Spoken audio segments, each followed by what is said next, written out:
Do you ever notice that sometimes you push yourself really hard to do the things that you don't enjoy doing? Well, it turns out that kicking yourself in the butt to try to get things done might not be the most effective strategy. Hi, I'm academic life coach Nicole DiPiccioto, and I have a story to tell you about a student of mine who struggled with this very issue, and it's had some surprising results. So this student of mine was getting ready to take a Spanish test, and Spanish is not her best subject.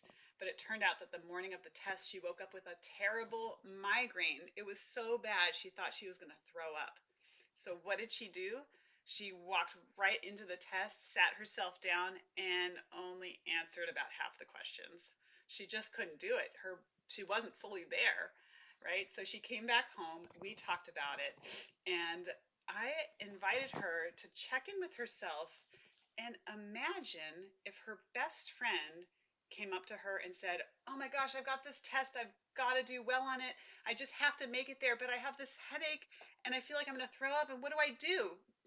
And she would say, "Oh my God, you're crazy. Go back home, take care of yourself. You'll figure it out. You can talk to the professor later, or you'll be fine." And she stopped and realized, "Oh my God, I talk so differently to myself than I would to my best friend." Right? Just that in itself is a really powerful moment of recognition to see how we engage with ourselves. Most of us struggle with talking to ourselves in as compassionate a voice as we do with other people. But it also turns out that it's highly ineffective to talk with ourselves in a harsh way when we're trying to do something challenging. And here's why. When we are harsh with ourselves, we actually have less resources available to us in our brain. When we're harsh, we are less creative. We're not thinking in terms of possibilities, like what are all the possible ways I could figure out how to take this test or navigate being sick and having a test, right? We also end up having more resistance the next time we're in the same situation because we've already kind of forced ourselves through it and beaten ourselves up around it, and we're expecting that same kind of thing to happen next time. So we kind of shy away from that same activity the next time around. We also end up with poorer results. My student did not do well on her test because she forced herself to take it when it wasn't a good time. On the other hand, if she had talked to herself the same way she might talk to her friend, she would have ended up with really different results. She would have had more creative thinking around what the possible options were for dealing with this situation. She would have probably had more willingness the next time something came along. Like the next time she had a migraine, she might have felt more willing to engage with this challenge of having something she had to do and having a physical limitation.